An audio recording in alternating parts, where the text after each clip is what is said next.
Barcha alemlerin Rabbisi bulgan Allah subhanahu wa ta'alaga hamd ve sanalar biz her kürken maqtavul uğlavları biz bulsun. Barcha alemlerge rahmet hem nur etip ciberilgen süyüklü Peygamberimiz Muhammed Mustafa sallallahu ta'ala aleyhi ve sellem hazretlerine, anın üyehellerine, hürmetli sahabalarına hem kıyamet gününe kadar alarga ihsan bilen her türlü izgilikte yergen bendelerge de hayır, dua, selamları biz ümmetin gigen küngülleri bizden tuktavsız salavat-ı şerifeleri biz erişsin. Şehadet, guahlık, tanıklık kılam Allah'dan başka ilah yok. İbadetke haklı zat yok. Ul yalgız, ul bir. Anın şeriki tengdeşi yok. Hem şehadet, guahlık, tanıklık kılam. Dürüstlükte Muhammed sallallahu aleyhi ve sellem ul Allah Rabbimizin kulu bendesi, Resulü Peygamberi ikenligini anıyan eden de Rabbimiz Allah'ın hayır duası hem selamı bulsun. Allah Rabbul İzze kitabında buyura, iman getirgen bendeler, Allah Rabbimizge çin takvalık kılı bilen takvalık kılığız, hem üle kürmegiz, Müslüman bulmunçı. Din mübinde bulgan aziz kardeşlerim, bugün bizning Seyyidul Eyyam, atma günlerinin hocası, mübarek Cuma günü bizdir. Muharrem ayımızın bugün 11. günü, 1440 Hicri yıl. Allah Rabbul İzze bu günü bütün ehl iman hem ehl İslam'a mübarek kılsın. Bu ibadetinin faziletlerinden mahrum etmesin, sır hikmet neticelerine, muratlarına eriştirsin. İki atna arasında günahlar var. Hem 3 günlük günahlarının keffaretine bu ibadetleri biz sebep bulsun. Hem de bu ibadetlerini halis kalpler bilen, ihlaslı küngüller bilen, samimi yürekler bilen biz üteyik. Allah Rabbimiz bu yaktan yar hem yardımcı biz bulsun. Din mübinde bulgan aziz kardeşlerim, keçe bizning Aşura günü biz idi. Muharrem ayının 10. günü türlü büyük vakıyalar bulgan gün. Mine mesela Hazreti Adem aleyhisselam'nın tevbesi kabul kılıngan gün. Demek bu tevbe istiğfar günüdür. Hem de Hazreti Nuh aleyhisselam malum bulgan ki 950 yıl çakırdı dinge, İslam'a, tevhidge. Bu zor davet hizmetiydi. Bu büyük vazife. Allah Teala sonundan anı hem ana iman getirgen bendelerini kötkardı tufandan. Bütün kafirlerini helak etti. Anın kimesi cirge ingen gün. Rabbena anzilna munzile mübareke ve ente hayrul munzilin duası Nuh aleyhisselam okugan. Yani sabırlık hem nıklık günü oldu. Hem de Hazreti İbrahim aleyhisselam'ne kaçan Namrut isimli padişah Babil memleketinin hükümdarı utka taşladı. Azap kılı niyeti bilen, maksadı bilen. Muncanikka oturtup Allah Teala'nı kotkardı. Yani ilahi imtihandan halimizni muhasebe kılı günüdür. Allah Teala kotkardı. Hem de Hazreti Musa aleyhisselam'nı kavmi bilen Firavundan hemenin askerinden Rabbimiz Allah Teala kotkardı. Şunu anlarga gerek. Şunda büyük imtihanlardan sonra şunda zor bəxtke Allah Teala eriştirir. Hem Hazreti Ayub aleyhisselam malum bulgan ki ol uzak yıllar hastaydı, çirliydi. Onun hastalığı bir ağır idi, imtihanı büyük idi. Allah Teala bu sabırlık hem riza kılı, rizalık kürseti, şükür eti neticesinde ana şifa birdi. Şifanı tapkan günüdür. Yani sabırlık, rizalık, şükür günüdür. Hem de ayrım baksak, bu Aşura gününde İslam tarihinin içinde en görüngen, en zor şundi kişinin kalbin, küngülün yargalı turgan facia buldu. Süyüklü Peygamberimizin aziz onukasın Hazreti Hüseyin radıyallahu anh'ını vahşilerçe ütirgen gün. Bu niçik anlatabiliriz? Yani İslam'ın kükregine hancar bıçak kadagan gün. Bu nefret tudara turgan cinayet kişinin digine mezhepte bulsa da bunu anlarga tiyiş Hem bu vakıyadan ibretlenirge tiyiş, hem kardeşliğin nıgıtırga tiyiş. Çünkü Allah Rabbul İzze Hazretleri ayta, İnnemel mu'minune ihva, dürüstlükte imanlı kişiler alar kardeşler. Bu vakıya 680. yılını buldu. Aziz kardeşlerim, süyüklü Peygamberimiz Aleyhisselam her vakit ümmetin kardeşlikke, Müslümanlarını kardeşlikke çakıraydı. Hemanın bu çakırı nasihatının bir ölüşün sizin itibarınızga takdim etəbiz. An Abdullah ibn Umar radıyallahu anhuma enne Resulullah sallallahu aleyhi ve sellem kal El-Muslimu ahul muslim la yazlimuhu ve la yuslimuhu ve men kâne fi hâceti ahihi kâne Allahu fi hâcetih ve men ferrace an muslimin kurbeten ferracallahu anhu kurbeten min kurbati yevmil kıyame ve men setara muslimen setarahullahu yevmil kıyame. Abdullah ibn Umar ibn Hattab'ın oğlu büyük sahaba alim kişiydi. Allah Teala üzerinden de atasından razı bulsun çünkü ikisi de Ashab-ul Kiram hazretlerinden idi. Anın rivayet edildiğine göre Allah'ın Resulü ilçesi, süyüklülerinin süyüklüsü Peygamberimiz Muhammed sallallahu aleyhi ve sellem hazretleri ışlah etti. Müslüman, Müslümanın kardeşidir, tuğanıdır. Ana zulüm etmez, la yazlimuhu. Haksızlık kılmaz ana. Anı düşmanlarının kullarına yardımsız taşlamaz. Müslüman kardeşinin nindi bulsa ihtiyacı var iken şul ihtiyacının birisin eğer de kişi ütese Allah Teala o kişinin ihtiyacın kıyamet gününde üter. Kim bir Müslümandan yani bir ağırlıkını bitirse, bir nindi bulsa kaygısın, hasretin, ağırlığın bitirse Allah Teala o kişini şu ağırlıktan, meşakkatten kıyamet gününde kurtarır.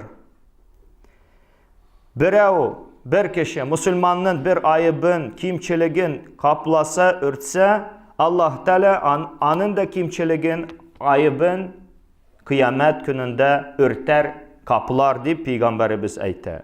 Bu mübarek hadis-i şerifini büyük muhaddis İmam Bukhari Hazretleri Mezalim kitabında, İmam Müslim Hazretleri bir kitabında, ayrım karasak Abu Davud Hazretleri Edeb kitabında, İmam Tirmizi Hazretleri Hudud kitabında, bir kitabında, İbn Macah Hazretleri Mukaddime kitabında rivayet ettiler.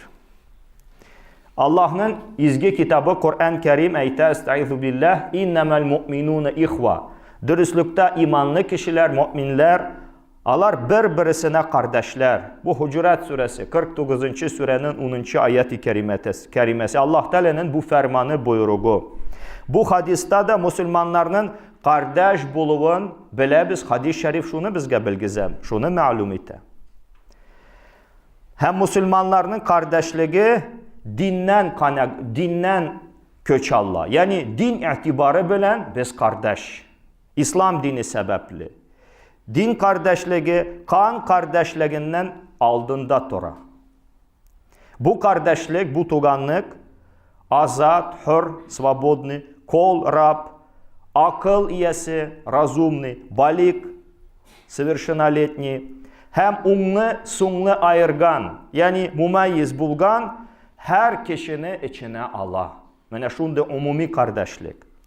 Bu sebepler bilen kol bulgan kişi üzerinin hocasına kardeş tugan bulan. Sanala. Hem bu kardeşliğinin kinyeyi müminler arasında şefkat, merhametinin birbirine yardım itişi, dostluğunun her mizgil köşeğini kuvvetlenüğüne hem de artığına sebep bulurga tiyişli.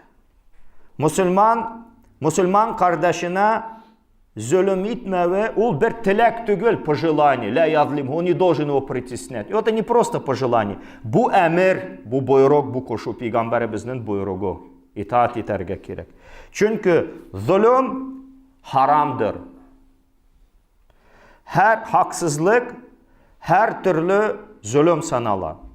İslam devletinin ta'minatı под гарантию безопасности исламского государства, İslam ta'minatı şul bola, devletinin ta'minatı astında yaşayan zimmiler hem her türlü din ehilleri de bu hükümge gireler. Aslında İslam dini her türlü zulüm hem haksızlıkның her kaysı kişiге ya kılınıvın, işlenivin dürüst görmüyor. Bu dürüst iş caiz diyen Arapça. Dürüst iş değil. Lakin üzerine ya başkalarına zulüm, yavuzluk itüçülerine karşı alıngan tedbirler, çaralar, принятые меры ve verilgen ceza naказание zulüm ya haksızlık sanalmıyor. Şirk hem küfür ul da zulümdür. İnne şirke la zulmun azim. Allah Teala şirk büyük zulümdür.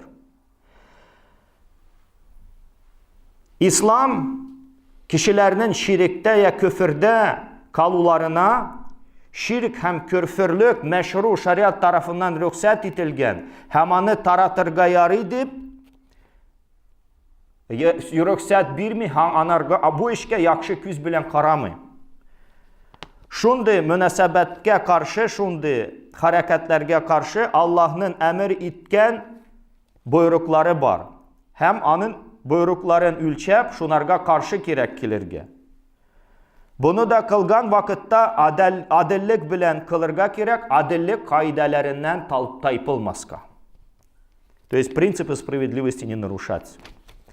Mene biri de tilge alıngan zulüm, yani Müslüman kardeşinin hukukun prava своего brata en kürkem halde hem kanun tarafından, şeriat tarafından, hem ahlak tarafından cirine yetkizirge gerek, ada kılırga gerek. Her nindi haksızlık var iken şunlarga yardım etmezge gerek. Müslüman la yuslimuhu. Müslüman kişi din kardeşin düşmanının kuluna teslim kılmı, taşlamı, birmi. Onu kaldırmı.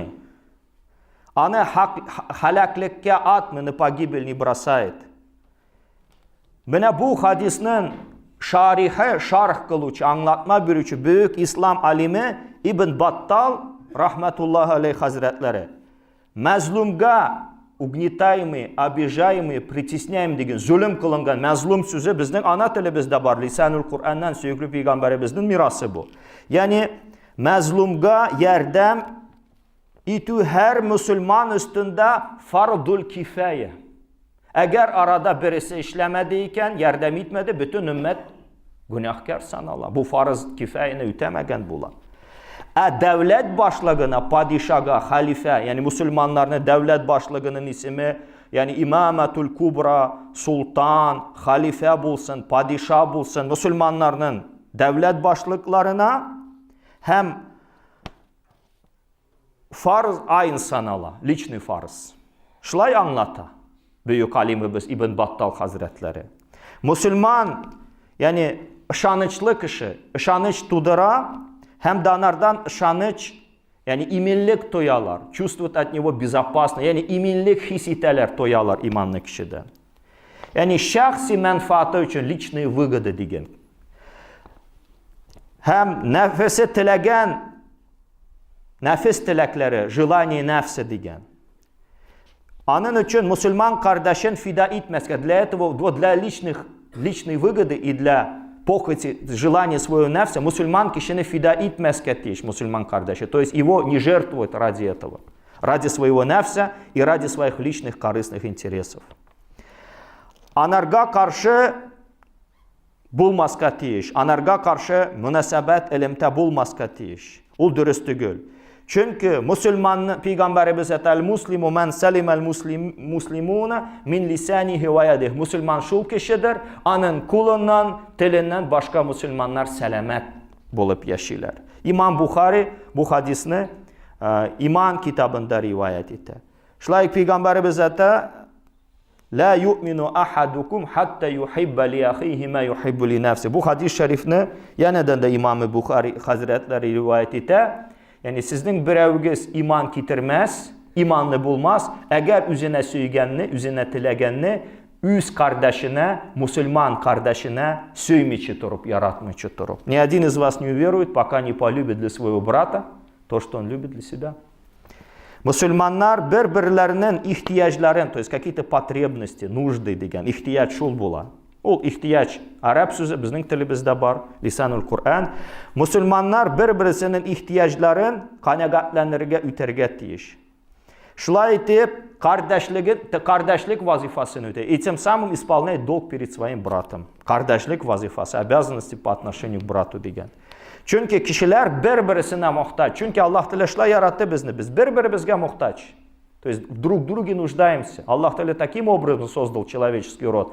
وَلَنْ تَجِدَ فِي سُنَّةِ اللّٰهِ تَبْدِيلًا. И не найдете вы в законе Аллаха изменения. Bu Allah'ın ilahi kanununda üzgerişini tabıp bulmu deyip Allah Teala açıktan açık kitabında bilgize.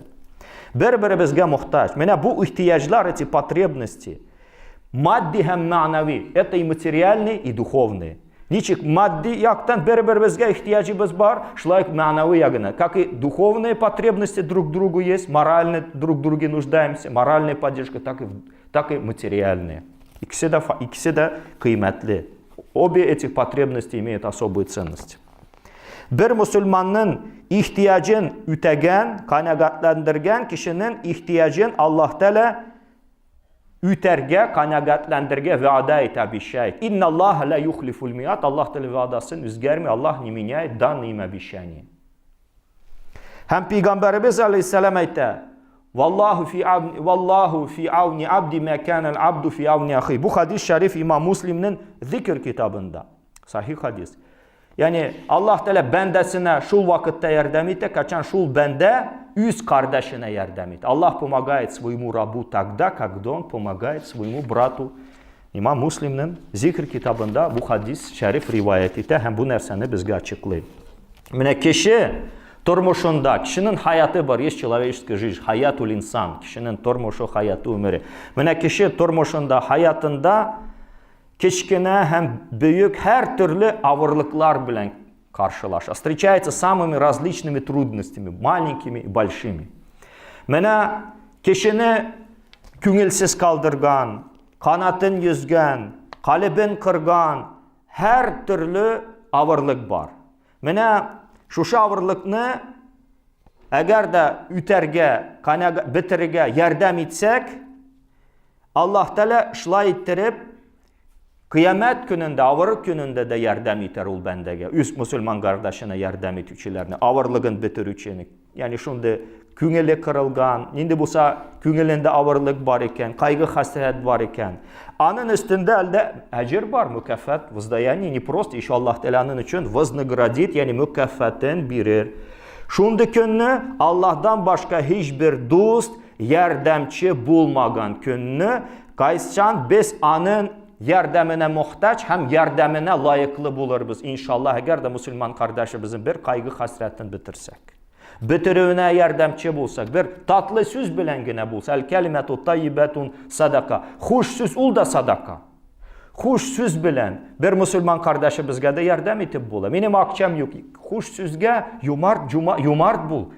Yani anı da infak kıl. İnşallah kıyamet gününde Allah Teala sana yardım verir. Çünkü bunlardan zurrak bəxit bulamı? Kaçan Allah Teala özü ağırlıkını bitir. Çünkü kıyamet günü ağır gün. Abusa kamtarir Allah Teala. Bik ağır gün. Şul gününü kişinin kaygısın, hasretin, küyün Allah Teala bitirecek. Bunlardan zurrak saadet bəxit bulamı? Больше, чем вот это счастье может быть для человека. Hem de çünkü o günü kişi Allah'ın çeksiz rahmetine muhtaç. Потому что в этот день человек будет особо нуждаться в бесконечной милости Аллаха. Ve rahmeti vasiyat kulli şeyin Allah Teala. Benim rahmetim ki bütün nesnenin içine sığdırır. Dünyada hayırlı izgameller, işlevçiler, anın karşılığın kıyamet gününde mutlakan elbette görürler.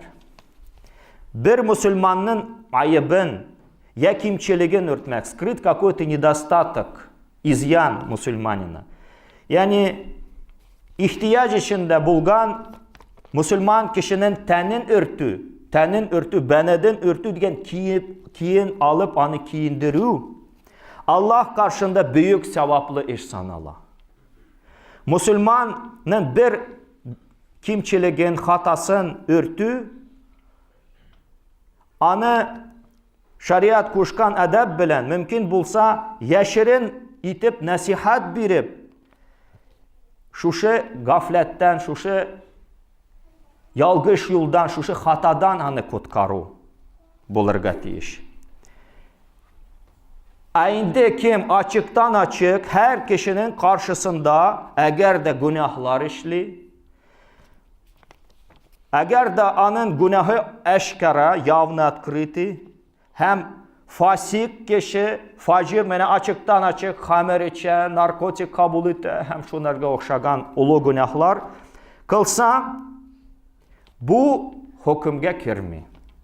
Çünkü şundi günahlarını söylev, şundi hatalar hakkında söylev, haram bulgan gaybet türüne kirmi.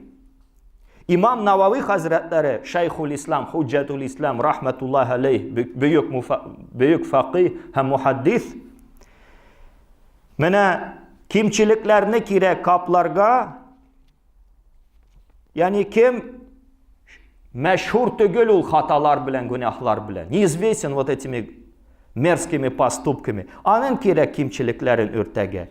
Çünkü ol izgi güzel hal insanı, matur kişi, izgi kişi, onun kimçiliğin kirek örtege. Aynı fasik, facir, olu günahlar kılgan kişinin. Yani eğer de yavuzluklarından, yavuzluk itülerinden korkmayken ulul amr İslam devletinin başlığına ya İslam kazısına ya müftige şikayet itu müstahab sanala. Muhabbetli, güzel iş deyip İmam Navavi Hazretleri şlaya açıklıyor.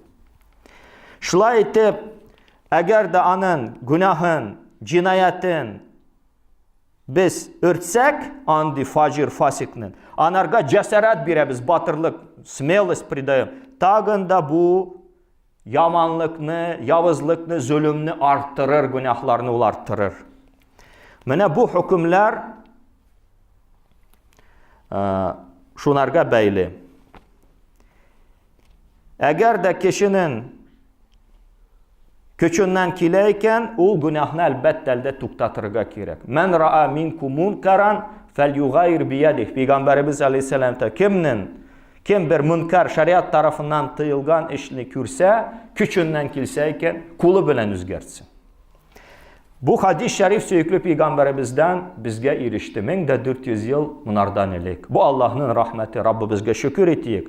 Hem Rabbimiz bu hadis-i şeriflerini bizge eriştirgen sahabalarga, tabiinlarga, etba'u tabiinlarga, ulu alimlarga, meşayihül kiram, hem ulemaül kiram hazretlerine Allah'ın rahmeti bulsun. Böyle bu hadisten biz ders alırga, bu cumga könünün indi dersler alırga deyişli. Bu bir seyyidul eyyam kön. En birinci Müslümanlar birisinin din kardeşleri, din tuganları. Что мусульмане это братья друг другу. Zulüm, zlo, ugneteni, tirani, uzurpasiya degen her türlüsü haksızlık hem haram sanala. Hem Müslüman kardeşin düşmanga taşlamazka, halaklıkka atmazka deyişli. В руки врагов не передавать и на погибель не бросать. Hem de Müslümanlar birbirinin ihtiyaçların üterge, ağırlıkların bitirge, hem kimçiliklerin kaplarga. Bu amellerini kılıçlarını Allah Teala inşallah mükafatlandırır.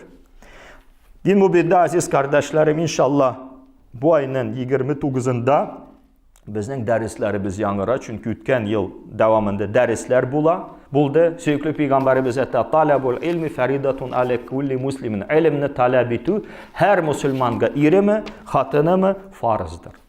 Mana ilimni öğrenu farz üstümüzde. Minel mehdi ile leh bişikten alıp lahitke kadar. Yaşına, kartına, bayına, fakirine, kişisine, oğlusuna. Cidden gitmişken içiket, hele cidden gitmişke kadar. Anardan da lahitke kadar. Din mübinde bulgan aziz kardeşlerim, 29'ında hatın kızlarga, 30'ında bağlarga, hem kilesi atına, ir atlarga dersler bulur. Şunun için kiligiz, dostlarınızga, ailelerinizga, külşeleringizga, din hem kan kardeşleringizga ma'lum etigiz. Kelip Allah karşında şu farzlarını ütesinler. Men kharaca fi talabil ilmi fa huwa fi sabilillah hatta yarji'a. Söykülü Peygamberimiz de kim ilimni talab etu üçün, öğrenir üçün öyünden çıksa, öyüne qaytqanga kadar Allah yolunda. Hem Peygamberimiz aytdı: "İza marartum bi riyadil cenneti fertau." Her kaçan cennet bakçaları turusundan, yanından, etrafından ussagız, şunda kirigiz, ol cennetin çişme sularından, ağaçlarının cimişlerinden, külegesinden, huş hislerinden, hem başka nimetlerinden faydalanırız.